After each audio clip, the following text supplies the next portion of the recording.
reka nkusobanurire utazasigara usobanuza. Reka nkubwire icyo ubu buhanuzi buvuga, nuko ubu buhanuzi buzarangira, nuko nyuma y'izo ngoma zose hazima indi ngoma itazabasha guhanguka n'umunsi n'umwe.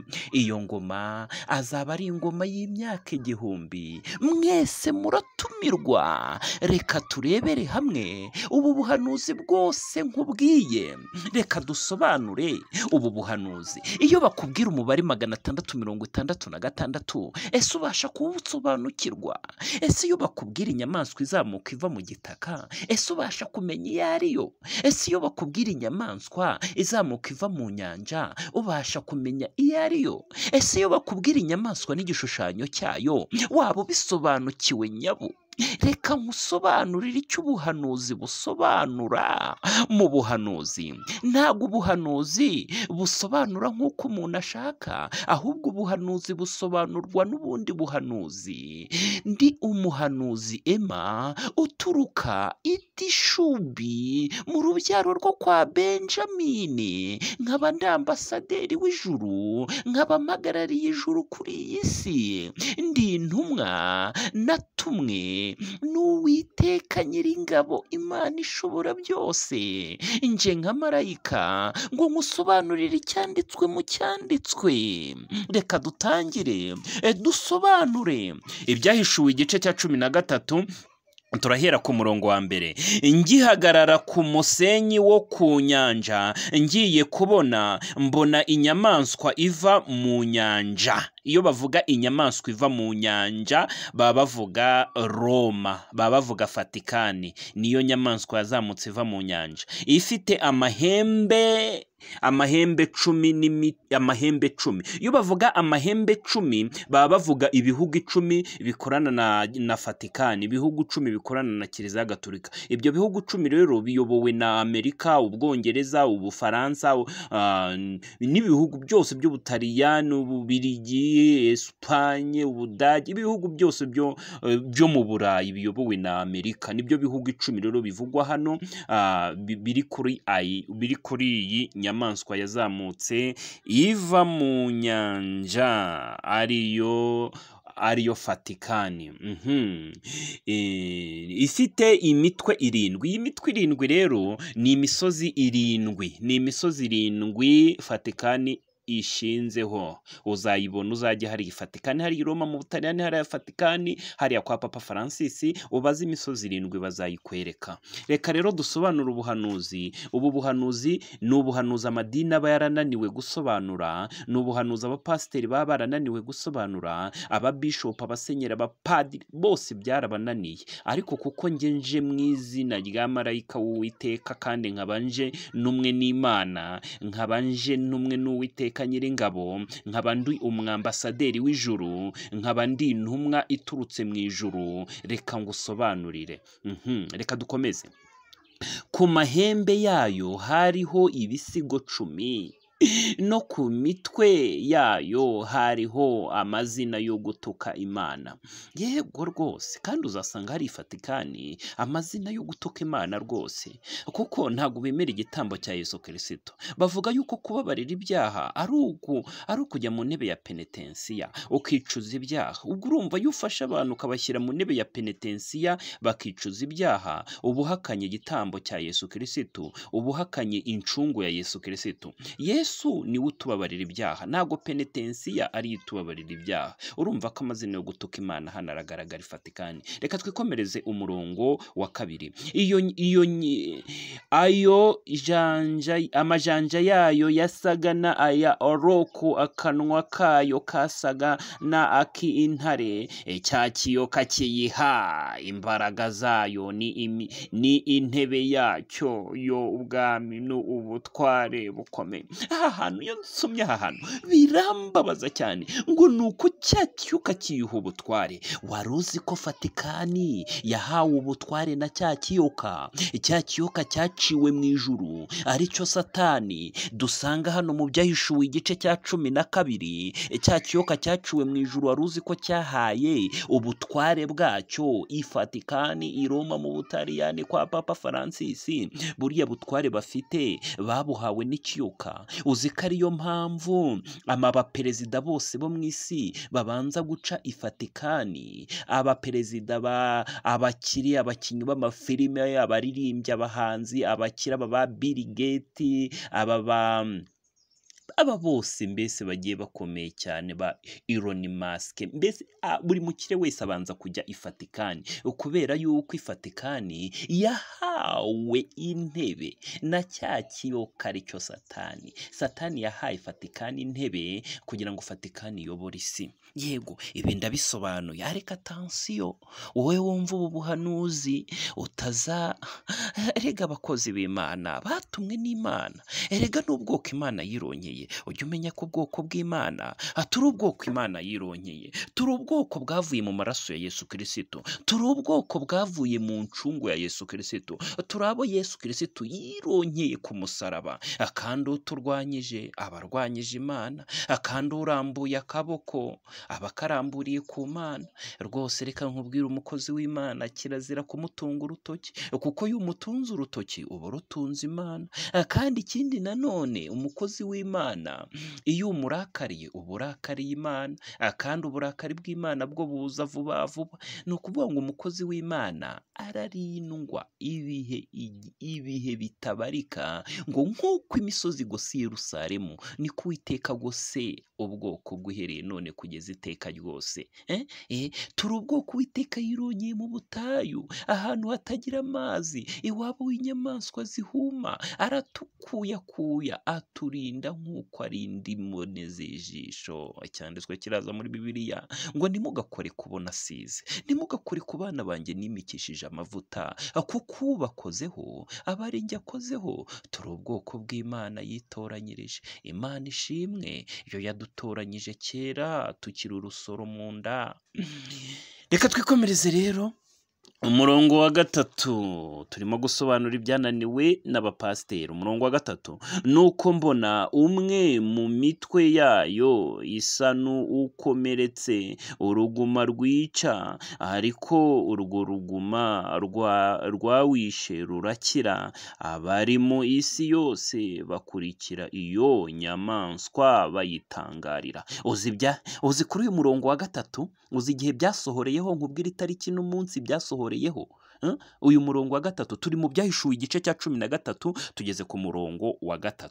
Uyu murongo wa 3 rero byasohoye mu mwaka w'ibihumbi 2017, ubwo amadini yose yihuzaga na Kiliziya Gatolika bagasinyanya ubufatanye n'ubumwe yuko bagomba gukorana. Icyo gihe amahanga yose, ibihugu byose byatangariye Kiliziya Gatolika na Papa Francis, ibihugu byose bitangira gukurikira Kiliziya Gatolika. Ese wari ubisobanukiwe nyabo? Ese wari usobanukiwe ubuhanuzi? Naje nka marayika w'Uwiteka kugira ngo nsobanure ibyo abapasiteri basobanyije. Urabizi yuko iyo bigisha mu rusengero barahasimbuka. Ese wari uzi ko byasohoye mu mwaka w'ibihumbi 2017, nibwo Papa Francis yasinyanye n'amadini yose yo ku isi. Nawe unyumva, nawe idini usengamo ririmo, basinyanye yuko bagomba gukorana. Icyo gihe rero Papa Francis yahise atangaza yuko uruguma rukomeretse, yahise atangaza yuko ari nawe Antikristo, ko ari nawe uvugwa mu bitabo bya Daniel no mu byahishuwe, ko ari nawe uvuga mu gitabo cy'Abatesalonike ba 2 igice cya 2, kariwe Antikristo, kariwe munyabugome uvugwa mu bitabo, uvugwa hano muri ibi bitabo bya Pawulo, uko ari nawe munyamwaga uvugwa muri Daniel igice cya 9 umurongo wa 27, bavuga ngo mbona umwami w'umunyamwaga yicaye ku ibaba ry'ibizira, kandi kari nawe uvugwa no mu byahishuwe. Ese iyo bavuga Babuloni, si baba bavuga Vatikani, baba bavuga isi yacu yanduye? Ese iyo bavuga nyina w'abamaraya, si baba bavuga nyina w'amadini yose yo ku isi. Aya madini yose rero yo ku isi aturuka kwa Papa Francis Vatikani. Reka twikomereze rero uyu murongo wa gatatu nongere musubiremo. Nuko mbona umwe mu mitwe yayo usa n'ukomeretse. Aha hantu rero uyu mutwe wakomeretse igihe abasirikare b'Abafaransa binjiraga hari Vatikani Roma mu Butaliyani, bakanyaga Papa bakamujyana mu Bufaransa bakamufungirayo, akaza gupfira muri gereza yaho. Icyo gihe rero niho uyu mutwe wakomeretse. Uyu mutwe niho wakomeretse. Uruguma rwica, yego rwose. Ariko mu isi yose bakurikira iyo nyamaswa bayitangarira. Nuko nyuma nyine uru ruguma rwarakize nk'uko tubibona hano ku murongo wa gatatu, kandi urwo ruguma rwakize mu mwaka w'ibihumbi 2017 ubwo amadini yose yo ku isi yajyaga kwifatanya na Kiliziya Gatolika. Nuko mbona umwe mu mitwe yayo usa n'ukomeretse, uruguma rwica. Ariko mu isi yose bakurikira iyo nyamaswa bayitangarira. Batangiye kuyikurikira rero bayitangarira mu mwaka w'ibihumbi 2017. Umurongo wa 4, baramya icyo kiyoka kuko cyahaye iyo nyamaswa ubutware bwacyo. Baramya ni iyo nyamaswa bati, ninde uhwanye ni iyo nyamaswa, akandi ninde ubasha kuyirwanya? Ninde warwanya Papa se? Ninde warwanya Vatikani? Ariko atansiyo, umuriro w'Uwiteka uzaturuka mu ijuru harimbure, nk'uko byanditswe mu Byahishuwe igice cya 17 umurongo wa 16. Utazi ubu buhanuzi azansobanuze, nanjye nzamusobanurira. Hano baravuga ku murongo wa 4, baramya icyo kiyoka kuko cyahaye iyo nyamaswa ubutware. Baramya Satani, toka Satani mu izina rya Yesu. Baramya icyo kiyoka. Ariko abo mu isi baramya Satani ariko ntago bazi uburyo bayiramyamo. Cyahaye iyo nyamaswa ubutware bwacyo. Baramya ni iyo nyamaswa bati, ninde uhwanye ni iyi nyamaswa, akandi ninde ubasha kuyirwanya? Ubundi rero iki kiyoka kuntu ushobora kukiramya utabizi, iyo ujya kwa Papa Francis ukagenda ukamupfukama imbere, icyo gihe uburamije cya kiyoka aricyo Satani. Ariko ntago abantu bashobora kubimenya, ngo ni nyir'ubutungane, bakapfukama bakamuramya. Ariko niba uri umuyobozi ukomeye ukagenda imbere ya Papa ukamupfukamira, icyo gihe uba upfukamiye Satani.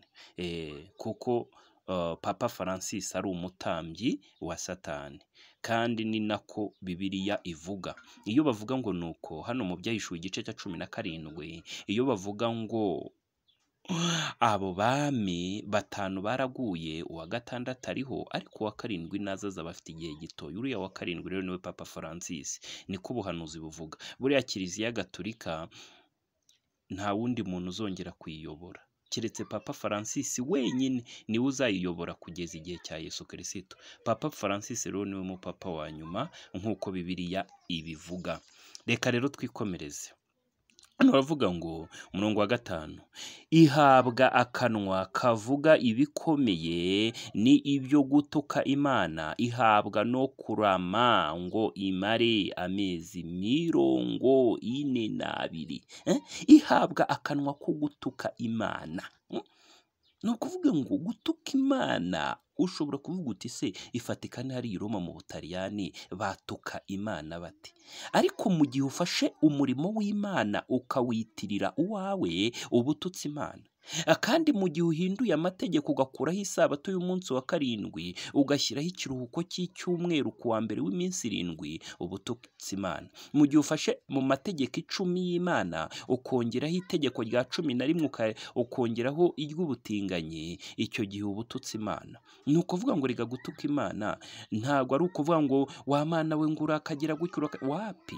Gufata iby'Imana ukabihindura ubu yitutse. Gufata amategeko 10 y'Imana, ahantu hari itegeko rya 4 hari isabato y'umunsi wa 7, hari ikiruhuko cy'umunsi wa 7, warangiza ukagisimbuza ku wa mbere w'iminsi 7 aricyo cyumweru, icyo gihe ubututsi Imana. Iyo ufashe umurimo w'Imana ukawuhindura, kubabarira ibyaha ni Yesu Kristo ubabarira ibyaha gusa. Ntago wanyura muri purigatori ngo ibyaha byawe bibabarirwe. Icyo gihe uba uhinduye igitambo cya Yesu Kristo cyo ku musaraba. Kuko Yesu Kristo niwe utwozaho ibyaha ariya maraso ye. Ni ukuvuga ngo rero iyo ubwiye umuntu ukamubwira uti kugira ngo ibyaha byawe bibabarirwe ni uguca muri purigatori. Icyo gihe cya gitambo cya Yesu uba uhakanye ko kitanabaho, ko kitigeze kinabaho. Urumva? Aha rero niho bavuga ngo ibi itutse Imana nyine. Niko gutuka Imana. Gufata iby'Imana ukabikuraho ugashyiraho ibyawe, icyo gihe uba uhakanye ko Imana itabaho, uba uhakanye ko n'igitambo cya Yesu Kristo kitigeze kigera gute, kitigeze kibaho. Aya mezi rero ubundi kugaruka kwa Yesu Kristo bitarenze mu mwaka w'ibihumbi 2031, Yesu agomba kuza akima ingoma hano ku isi. Tukaba mu bwami bw'imyaka 1000, hakabaho ijuru rishya n'isi nshya. Ijuru rishya n'isi nshya. Aya mezi rero iyo uyabaze aragenda agahura n'ihame ry'imyaka 6,000 nk'uko umwuka w'ubuhanuzi ubisobanura. Bitarenze mu mwaka w'ibihumbi 2031, Yesu agomba kuza akima ingoma y'imyaka 1000. Reka rero twikomereze. Umurongo wa 6. Ubumbura akanwa kayo gutuka Imana no gutuka izina ryayo ni ihema ryayo na abari mu ijuru. Ahangaha rero ngo ibumbura akanwa ko gutuka Imana n'ihema ryayo ni ukuvuga ngo ubundi iyo urwanyije ibyo Yesu yakoreye ku musaraba uba ututse Imana. Iyo ugaragaje ko nta gitambo cya Yesu cyabayeho uba ututse Imana. Ni ukuvuga ngo abantu benshi urabona nk'iyo umuntu aje Vatikani akavuga ati ngewe ndashaka kwihana ibyaha, bamubwira ati rero urajya mu ntebe ya penitensiya wicuza ibyaha byawe baguce n'ikiru, ujye uvuga rozari, ujye uvuga ndakuramutsa Mariya, ujye uvuga isengesho rya Bikira Mariya, icyo ngo nicyo kirakubabarira ibyaha. Icyo gihe rero uba ugaragaje ko Yesu atigeze abaho, atigeze anaza no mu isi ngo apfire ikiremwa muntu, kubera ko ugaragaje indi nzira yo kubabarira ibyaha atari iya Yesu Kristo. Uba ugaragaje yuko umuntu ababarirwa ibyaha ari uko agiye mu ntebe ya penitensiya akavuga za rozari kugira ngo ibyaha bye, akica ikiru kugira ngo ibyaha bye bibabarirwe. Ariko ya nzira Yesu yavuze yo kubabarirwa ibyaha tubibabariwe n'amaraso ye, icyo gihe iyo nzira uba uyikuyeho. Aho uba ututse Imana kandi uba urwanyije n'ihema ry'Imana. Yego, aho ngaho uba urwanyije Imana rwose, niko ubuhanuzi busobanura. Ntabwo rega kurwanya Imana ari ukujya hariya ngo uvuge ngo Mana ngo uri igiki wapi. Kurwanya Imana ni uguhindura icyo Imana yakoze, uba uyirwanyije. Nimba Imana yaravuze ko kubabarirwa ibyaha tubibabarirwa ku bw'amaraso ya Yesu Kristo, wowe ukabihindura yuko tubibabarirwa ari ukwica ikiru tugavuga rozari, icyo gihe uba uhinduye inzira Imana yashyizeho yo kubabarira ibyaha. Icyo gihe rero uba urwanyije Imana, uba unayitutse, uba unarwanyije ihema ry'Imana. Reka twikomereze umurongo wa 7. Ihabwa kurwanya abera no kubanesha, ihabwa no gutwara imiryango yose n'amoko yose n'indimi zose n'amahanga yose. Yego koko, abana b'Imana rero bazarwanywa ni abitondera amategeko 10 y'Imana bafite guhamya kwa Yesu Kristo, nk'uko tubisanga hano mu gice cya 12 cy'ibyahishuwe. Ngo nuko cya kiyoka ngo gihiga b'abana bitondera amategeko 10 y'Imana bafite no guhamya kwa Yesu Kristo. Nibo bana b'Imana bahigwa muri kino gice. Ngo kandi iyi nyamaswa ariyo Vatikani ngo ihabwa gutwara amahanga n'indimi zose n'amoko yose. Abantu rero benshi bagifatikani gushaka umugisha, abantu bagifatikani kugisha inama Papa Francis. Ni ukuvuga ngo Papa Francis rero amahanga yose arayatwaye. Iki cyanditswe cyarasohoye. Umurongo wa 8. Abari mu isi bose bazayiramya, umuntu wese izina rye ritanditswe mu gitabo cy'ubugingo cy'umwana w'Imana watambwe uhereye ku kuremwa kw'isi, uwo azarimbuka rwose. Ngo abari mu isi bose bazayiramya. bakaramya. Yego rwose uzasanga ba Elon Musk, uzasanga ba Bill Gates, uzasanga ba Joe Biden bajya i Vatikani hariya kwa Papa Francis bakamupfukamira bakamuramya rwose. Ibi ni ibintu biba twirebera kuri televiziyo. Yego rwose, ariko ngabana izina ryabo ritanditswe mu gitabo cy'ubugingo, abantu kwandikwa mu gitabo ni ibintu byoroshye, ni ibintu toto. Ni ukumesera ibishura byawe mu maraso y'umwana w'Imana Yesu Kristo, ugahita wiyandikira, ugahita wandikwa mu gitabo cy'Imana. Mumesere ibishura byanyu mu maraso y'umwana w'intama rero, kugira ngo mwandikwe muri iki gitabo cy'ubugingo, kugira ngo mutazarimbuka. Yego, kandi biba byoroshye kwemera ko ubabariwe, koko Yesu yagupfiriye ku musaraba, ukamwemera ko ari umwami, ari umukiza, ukamwemera ko nta yindi nzira ibaho yo gukizwa ibyaha keretse ya Yesu Kristo yabereye ku musaraba, maze ibishura byawe ukamesera mu maraso y'umwana w'intama. Ibyo biba bihagije, ukiyandikirwa mu gitabo. Reka twikomereze umurongo wa 9. Ufite ugutwi niyumve. Umurongo wa 10. Nihagira ujyana abandi ho iminyago, nawe ubwe azajyanwaho umunyago, kandi uwicisha abandi inkota nawe akwiriye kwicishwa inkota. Aho niho kwihangana kwa abera kuri no kwizera kwabo. Reka rero nkubwire, hano Bibiliya yivuga ngo uwicisha inkota zicishwa indi, rwose ugomba kwicishwa indi. Yego, ujyanaho abandi iminyago nawe azajyanwaho iminyago, usenyera abandi nawe azasenyerwa, kandi urenganya abandi nawe azarenganywa. Reka tubisubiremo hano, umurongo wa 10. Turi mu Byahishuwe igice cya 13, Ibyahishuwe igice cya 13 umurongo wa 10. Nihagira ujyana abandi ho iminyago, nawe ubwe azajyanwaho umunyago. Yego, nihagira urenganya abandi nawe bazamurenganya, nihagira ugambanira abandi nawe bazamugambanira, nihagira uwicisha inkota nawe azicishwa indi, nihagira usenyera undi nawe azasenyerwa, nihagira urenganya undi nawe azarenganwa, nihagira uhohotera undi nawe ibyo wakoze bikugaruka ku mutwe. Ni ukuvuga ngo rero iby'Imana yakuvuzeho bigomba kuba, kandi ko uko wagenje nawe niko uzagenzwa. Akebo wagereyemo mugenzi wawe nawe niko bazakugereramo. Twikomereze. Kandi uwicisha abandi inkota nawe akwiriye kwicishwa inkota. Aho niho kwihangana kwa abera kuri no kwizera kwabo. Reka dukomeze turebe n'indi nyamaswa yazamutse. Rero turacyari mu Byahishuwe igice cya 13, tugeze ku murongo wa 11. Nuko mbona indi nyamaswa izamuka iva mu butaka, iyo yo yari ifite amahembe abiri nka ayu umwana w'intama, ivuga nk'ikiyoka. Ivuga nk'ikiyoka rwose, ivuga nka Satani. Nuko mbona, ari umurongo wa 11, reka musobanure. Nuko mbona indi nyamaswa izamuka iva mu gitaka. Iyi nyamaswa yazamutse iva mu gitaka rero ni Amerika. Amerika rero niyo yavumbuwe vuba, yavumbuwe mu ntambara y'isi, igihe Abayuda bamanukaga mu nyanja bagenda bashakisha ahantu hari ubutaka batura, baza kubona ahantu heza cyane ho guturwa. Ubundi Abayuda nibo bavumbuye umugabane wa Amerika. Abayuda rero nibo bavumbuye umugabane wa Amerika. Amerika rero niyo nyamaswa ivugwa hano mu Byahishuwe igice cya 13 umurongo wa 11. Amerika niyo nyamaswa izamuka iva mu gitaka. Turimo gusobanura ibyo abapasiteri bananiwe. Umurongo wa 12.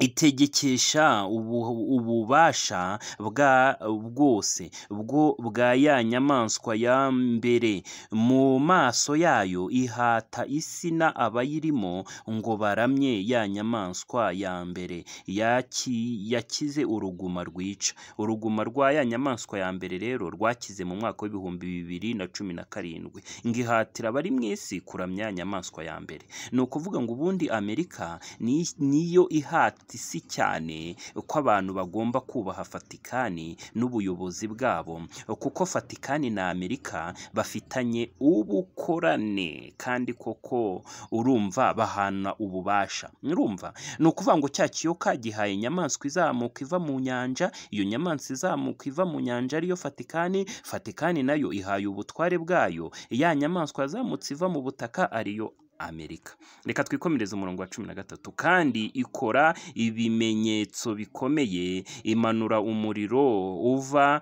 mu ijuru ugwa mu isi mu maso ya abantu. Yego, iyi nyamaswa rero ifite imbaraga, ikora ibitangaza, niyo iyoboye mu bijyanye n'ubukungu, niyo iyoboye mu bijyanye n'intambara, ikora ibimenyetso n'ibitangaza, kandi isi yose irayikurikira. Niyo ihagarariye NATO, utani, niyo ihagarariye G7, ibihugu bikize cyane ku isi, niyo ihagarariye ibijyanye n'ikoranabuhanga. Iyi nyamaswa irakomeye ngo kandi ikora ibimenyetso bikomeye, imanura umuriro uwo uva mu ijuru ugwa mu isi mu maso ya abantu. Murabizi ko Amerika ariyo iyobora Alien, kandi ifite n'igisirikare cya Alien n'ibivejuru, kandi ibivejuru bikaba biyoborwa na Amerika. Amerika rero niyo ikora ibitangaza bikomeye cyane, ibifashishijwemo n'inshuti yabo Roma mu Butaliyani, Vatican kwa Papa Francis. Ni ubufatanye rero bakorana kuko bahana ububasha. Umurongo wa 14. Iyobesha abari mu isi ibyo bimenyetso yahawe gukorera imbere ya nyamaswa, ibabwira kurema igishushanyo cya ya nyamaswa yari ikomeretse ni inkota, yakomerekejwe n'inkota ikabaho. Ni ukuvuga ngo iyi nyamaswa yavuye mu gitaka ari Amerika, ihatira abari mu isi kuramya cya gishushanyo cya nyamaswa ya mbere. Ni ukuvuga ngo Amerika niyo ishyizeho itegeko y'uko abantu bose bagomba gusenga ku cyumweru, kandi utabikozwe akicwa, akavanwa mu bye, akanarenganywa. Murabizi Amerika impamvu izahatira abantu batuye isi icyumweru, impamvu Amerika izakibahatira. Murabizi ko icyumweru cyashyizweho na Papa Sylvestre Mutagatifu afatanyijwe n'umwami Constantine, nibo bashyizeho icyumweru. Ubundi ku cyumweru wari umunsi mukuru wo gusenga ibigirwamana by'i Roma mu Butaliyani hariya i Vatican, aho basengaga izuba, aho basengaga ikigirwamana cy'izuba hariya i Roma mu Butaliyani, bagisengaga ku wa mbere w'iminsi 7. Niho basengaga ikigirwamana cy'izuba, niho bagitambiraga ibitambo, ni naho baramyaga ibigirwamana byabo. Rero Amerika rero irimo guhatira isi icyumweru. Icyumweru ubundi ni ikimenyetso cya Satani. Ubundi icyumweru mu buhanuzi ni ikimenyetso, nta bwami butagira ikimenyetso. Ubwami bw'i Roma bwa Vatican, ikimenyetso cyabo ni icyumweru. Niyo mpamvu Amerika rero igomba kukiduhatira. Ni ukuvuga ngo rero nta bwami bubaho butagira ikimenyetso. Ikimenyetso cy'i Vatican ni icyumweru. Noneho ikimenyetso cy'ubwami bw'ijuru ni isabato y'umunsi wa 7. Ikimenyetso cy'ubwami bw'ijuru ni isabato y'umunsi wa 7. Reka twikomereze, ndabona iminota irimo kuncika. Ihabwa guha icyo gishushanyo cy'inyamaswa guhumeka, ngo kivuge kandi cyicishe abatakiramya bose, yego bazicwa. Umurongo wa 16. Itera aboroheje n'abakomeye, n'abatunzi n'abakene, n'abi umudendezo n'abi imbata, gushyirwaho ikimenyetso ku